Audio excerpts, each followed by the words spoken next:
दोस्तों, स्वागत है आपका आपके अपने चैनल चमत्कारी ज्योतिष में। आज के इस वीडियो में हम जानेंगे वृश्चिक राशि और वृश्चिक लग्न के लिए मार्च 2021 में कब कब संतान प्राप्ति के योग बनेंगे। दोस्तों, हर माँ की एक चाहत होती है उनके घर के आंगन में बच्चे की किलकारी गूंजे। हर माँ चाहती है उसे भी संतान प्राप्ति हो, लेकिन कुंडली में मौजूद ग्रह दोषों से संतान प्राप्ति नहीं होती है।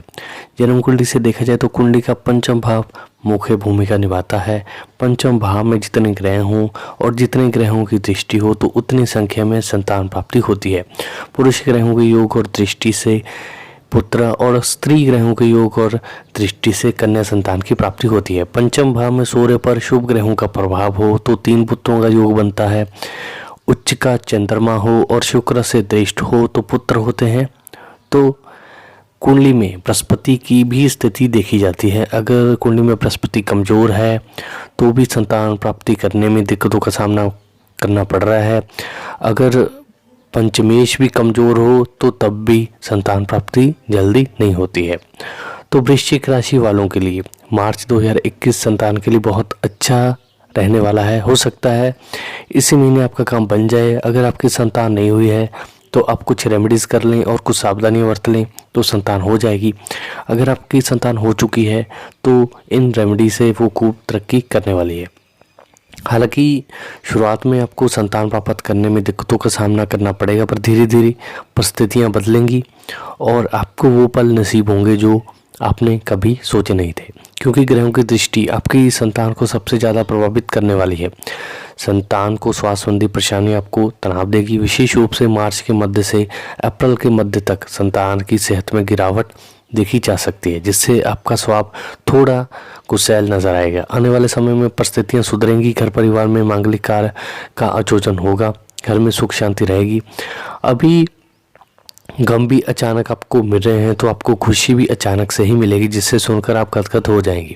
संभावना है कि आपका अपने जीवन साथी के साथ किसी बात को लेकर विवाद हो, जिसके चलते अब दोनों के बीच कहासुनी होती रहेगी। आपको भी इस समय अपनी सेहत का ख्याल रखना होगा, अन्यथा आपकी खराब सेहत के चलते आपके दाम्पत्य जीवन पर बुरा असर पड़ेगा, तो संतान प्राप्ति होने में भी दिक्कतों का सामना करना पड़ेगा।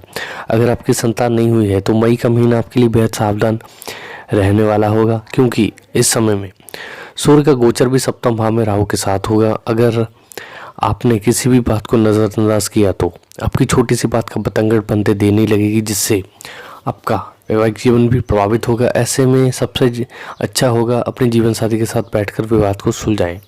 आपकी संतान के दृष्टिकोण से देखने पर यह समय उत्तम रहेगा। हालांकि उनके अंदर आलस की मात्रा बढ़ सकती है, जिस पर आपको ध्यान देना होगा, क्योंकि इससे उनकी पढ़ाई में विघ्न आ सकता है। लेकिन इसको एक तरफ छोड़ दिया जाए तो ये महीना उन्नति देने में कोई कसर नहीं छोड़ेगा। महीने का मध्य बेहतरीन रहेगा। पढ़ाई में अच्छे परिणाम प्राप्त होंगे और उन्हें सुख की अनुभूति होगी। मानसिक तनाव से मुक्त रहेंगे।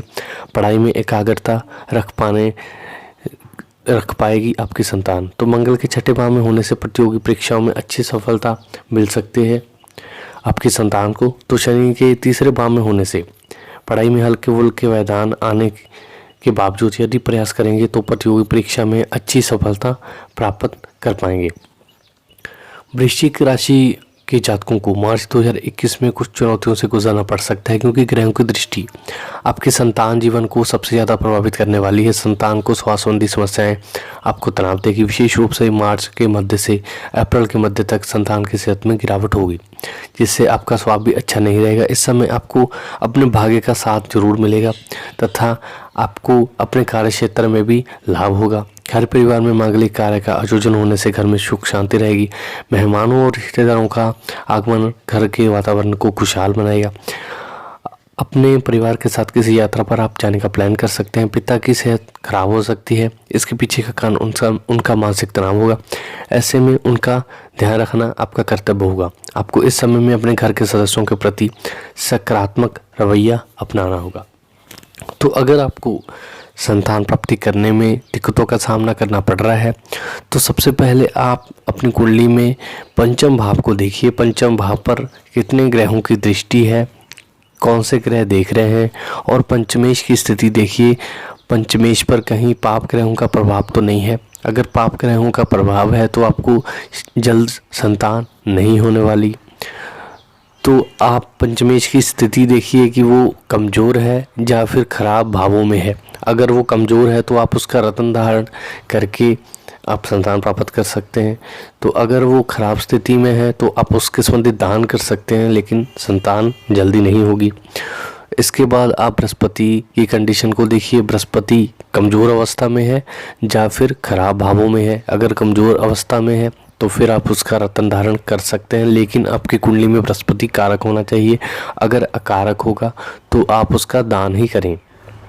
तो आप पीली चीज़ों का दान गुरुवार के दिन कर सकते हैं, जिसमें पीली मिठाई, बूंदी की दाल, चने की दाल, केले का दान कर सकते हैं और गुरुवार का व्रत कर सकते हैं। भगवान विष्णु जी की पूजा आपके लिए श्रेष्ठ साबित होगी। तो दोस्तों, उम्मीद करता हूँ आपको मेरा ये वीडियो पसंद आया होगा। अगर आपको मेरा वीडियो अच्छा लगा तो वीडियो को लाइक ज़रूर कर दें।